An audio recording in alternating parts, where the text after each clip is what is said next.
তথ্য প্রযুক্তির যুগে ছোট ছোট মানুষ মোবাইলে আসক্ত হওয়ার কারণে অশ্লীল ভিডিওগুলো দেখে মনে করেন যেটা জন্য ওটাতে আগ্রহী হয়ে যায়। এজন্য ছোটো বাচ্চাও নিরাপত্তা।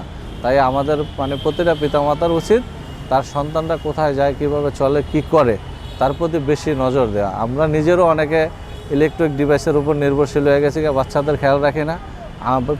অভিভাবকদের অবহেলার কারণেও অনেক সময় দুর্ঘটনাগুলো ঘটে। অনলাইন জুয়া বলেন আর এই যে পর্নো সাইট বলেন, এগুলোর জন্য আপনার গভর্নমেন্ট যদি পদক্ষেপ না নেয় কারো কিছু করার নাই।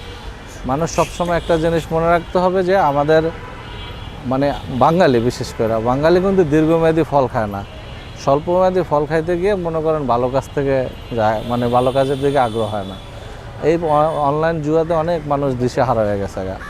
অনেক মানুষ মনে করেন যে মাদকাসক্ত হয়ে এখন এই যে আমার এই 32 বছর জীবনে আমি কখনো শুনি নাই সন্তানের হাতে বাবা মারা যায়। এখন দেখেন আপনি সন্তান বাবারে মারে, বাইরে মারে, বাপরে মারে, নিজের ওয়াইফরে মারে, শুধু মাদকাসক্ত করার কারণে। আসলে এগুলা দেখতে দেখতে এখন অনলাইন থেকে মনে করেন যে অনলাইনের দিকে তাকাইলেই খুব বিরক্তকর লাগে, যে হয় ধর্ষণ, নয় বলাৎকার, নয় জুয়ারে মাদকাসক্ত করে পিতামাতারে মারধর করা। খুবই একটা বাজে অবস্থাতে আছে ভাই বর্তমান প্রেক্ষাপটে।